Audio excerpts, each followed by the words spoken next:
Hey guys, it is Psycho, and I usually don't really talk in front of you guys, and well, I do read the stories, but uh, this video is going to be about a skinwalker.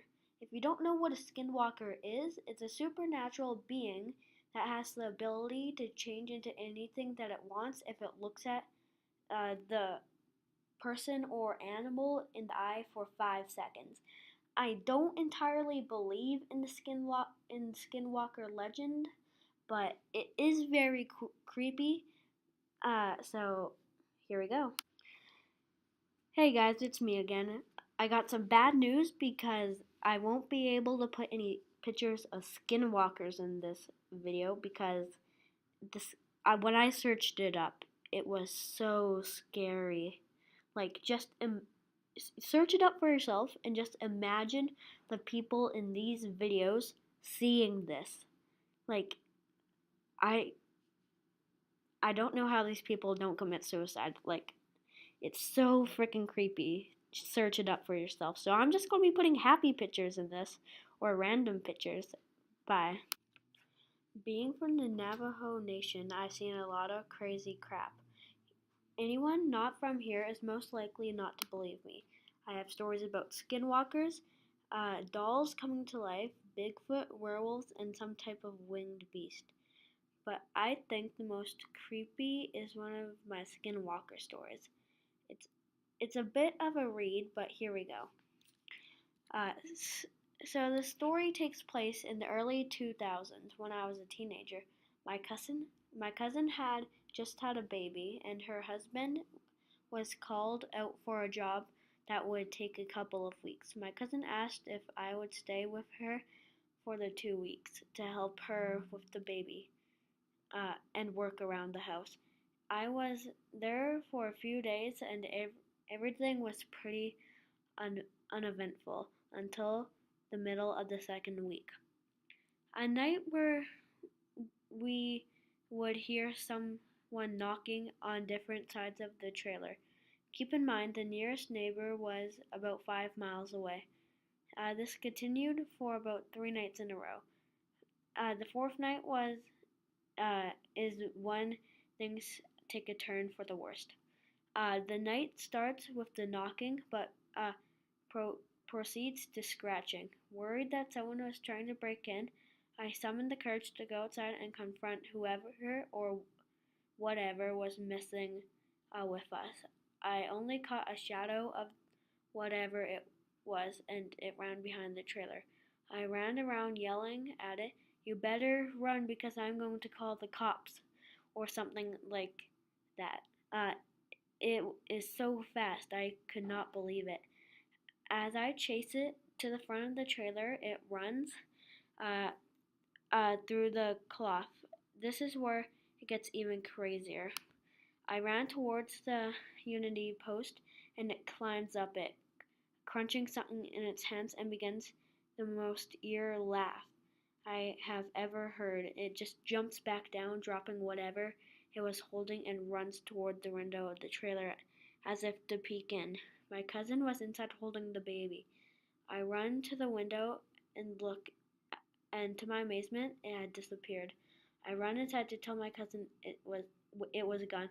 Needless to say, we didn't sleep well for the rest of the night. The next morning, I go outside and look at the window where I had last seen it. It t- look I look at the ground and I see bare footprints. Uh, However, these were no ordinary footprints. The best way I could describe it was human footprints with claws, like a dog or a wolf. I go to the Unity pole and found what had been clutching he the night before. It was my niece's tiny little shirt. It goes without saying we spent the next few days in the safety of our mother's home of the rest of the week. Mine and my father's skinwalker experience. Hey guys, I recently made this post and I thought you might also enjoy it. Now let me start by saying I having spent my entire life living in New Mexico, and a lot of people and I know we have claimed to see a skinwalker. There are kind of a regional boogeyman, but as a about them, they will either obviously ignore the question about all following, or will kind of laugh it off, saying something to the effect of, "Well, wait, people believe these are myths." Well, here's my story regarding them. My father owns a small delivery service that operates out of Farmington, NM. We mostly deliver small packages out of the middle of nowhere. They are too much of a hassle for the larger delivery companies. Uh, uh, to my brother with. My dad is only employee, and we have a few pickup trucks and a trailer. One day, we get a delivery out to Widow Rock, Arizona, on the uh, uh, reservation, about 2 hours from Farmington. My dad gets the call for the job while he is chilling with his friend Travis and his girlfriend. Travis mentions how he's got family in the Window Rock that he hasn't seen in ages and suggests they go with him. It was about 6 or 7. I was about 6 or 7 at the time, and it was the summertime. So Dad decides we'll go down together. He can do his delivery really quick, while Travis sees family, and we go. Sorry, guys. Now I forget where. We spend our time in Window Rock. Everything is generally uneventful, and we start heading home along the old highway. My dad and I in front, and Travis and his girlfriend in the truck behind us. I honestly don't remember most of the Window Rock trip, but this part I can never forget. We're somewhere on the highway between Window Rock and Gallup, New Mexico. It had just rained earlier in the day of in the road. The road was kind of slick, so we were taking it pretty slow. On the left of the highway, there is nothing but sandstone cliffs, and on the right, there's a huge field of separated from the road by a small barbed fence. We crest the top of the hills and down at the bottom of the hill. We see what appears to be a very large dog sitting back on its haunches in the middle of the road facing the cliffs. My dad calls over the radio, "Hey, Trav, do you see that big butt dog?" Travis starts yelling back over the radio, "That's not a dog. Speed up right now and hit it." He sounds almost hysterical. He just keeps screaming, "Hit it! JJ, you have to hit it, please, please. Hit the effing thing right now." So my dad starts to speed up. As we get a bit closer, I can begin to see that's a little more clearly. It's covered in this brown, rarely matched hair that appears to have dried blood all over it, and it's facing the cliffs. But the moment our headlights hit it, it turns and looks at us, and it has a face.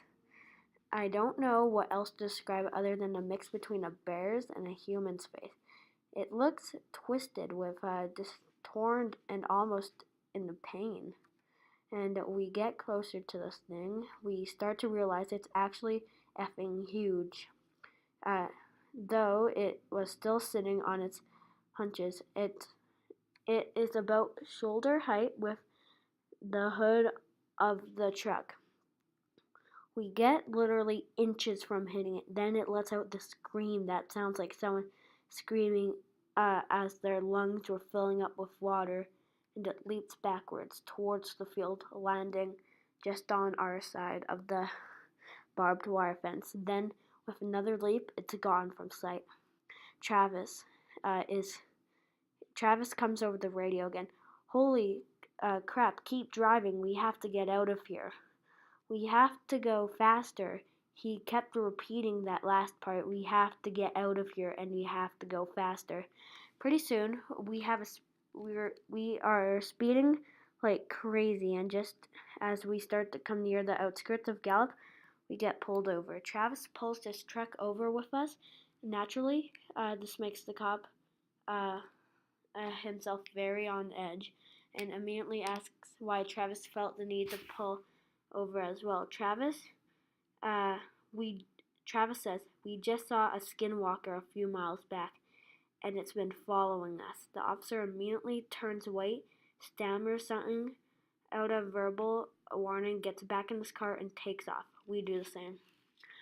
We didn't see anything else that night, but when we got home, Travis refused to let us leave without taking some kind of totem thing that was supposed to keep it away. So yeah, I guess my skinwalker story. Sorry for the length, but thank you for reading. If any of you guys have had any experiences with skinwalkers, I'd love to hear. Something tried to lure my girlfriend and her family out into the woods.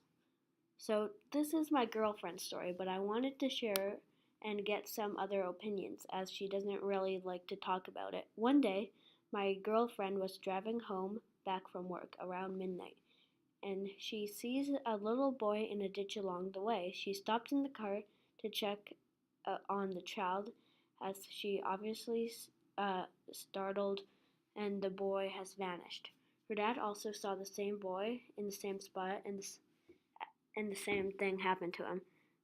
Now on the same road, she was with her family, and had something similar happened in this exact same location. Uh, Her family had been dog sitting for a relative, and driving back to the house along this road, they saw a dog. They were sitting like they didn't even question it because it was identical. They immediately uh, panicked, of course, thinking how they would explain to their relative that the dog had escaped and they no longer had it when they came back from vacation. So all of them get out to chase this dog that is identical. Uh, it it ran into the woods. When my girlfriend says she got the sense that the dog was evil, while suddenly stopped deep into the woods to stare back at them. She told her brother to stop chasing uh, it due to the evil feeling in the dog just vanishing in front of them after they stopped chasing it. To kick it all off, they go back home, and the dog is just chilling in the dog pen. He had never gotten out. She brought up the second story recently, and when she mentioned that they both happened in the same place, I couldn't help but think of the implications that something was trying to lure her and her family into the woods by taking another form that they would follow, much like a skinwalker or something. This is 100% real, and I'm looking forward for real advice what this thing is. Thanks. Skinwalker on the bus. Anybody that has been in the Navajo reservation has either probably heard of some creepy things or have experienced pretty creepy things, uh, namely skinwalkers. I have only seen one. Here is my story. I come from a small town in northern Arizona that's sandwiched between a reservation. To the north and to the U.S. is the largest Navajo reservation to the south. My high school, being so small, Uh, always had to travel south about 5 to 10 hours on one way to play another high school in any sport. This means that we travel a lot on the Navajo res, and we also usually stay at hotels when we would head out to play and come home in in the morning. But this trip was a little bit different. I remember the basketball coach saying that the school didn't have enough money to put up the teams in a hotel that trip, so we would be going on the road for a total of 12 hours. It was uh, only male seniors to play basketball that season. We had just got done playing our game and headed home on our bus. We were headed out, and it wasn't long, about 2 hours driving, before we had entered the res. By this time, everyone was asleep, with it being about 2 in the morning. When we crossed the border, I noticed that the bus driver has sped up and is now going 85 miles an hour. I thought it was a little weird because he never exceeded the speed limit, at least not in my high school career. For some reason, I couldn't fall asleep for the rest of my like the rest of my teammates, and I just sat on the back of the bus staring across the desert landscape that was lit up by the full moon.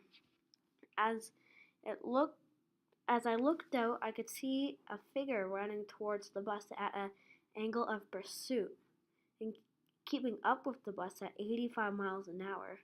As I figure, as the figure got closer, I saw that it was a humanoid form.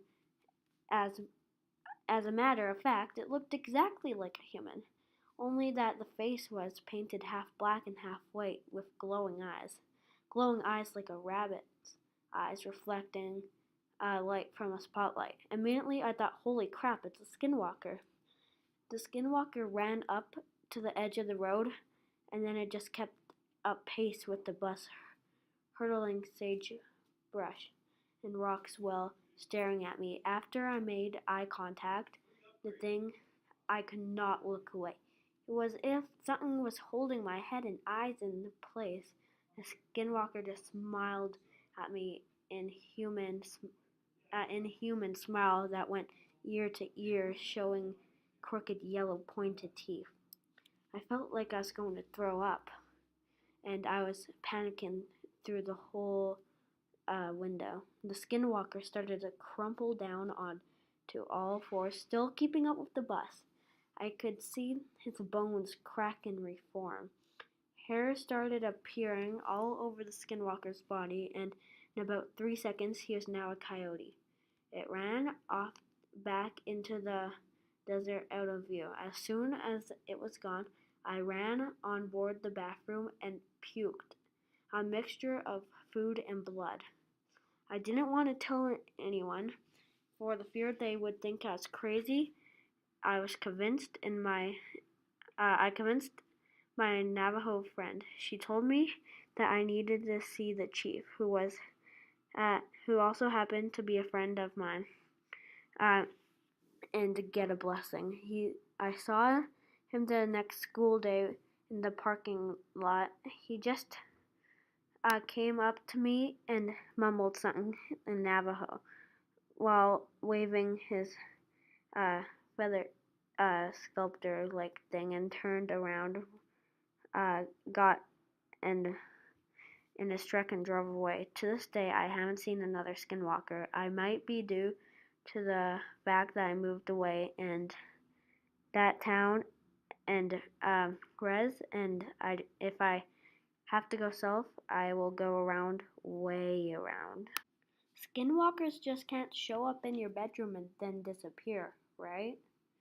Hey guys, not sure if this will get downvoted. I kind of feel like I haven't read enough about skinwalkers to be asking this, but oh well.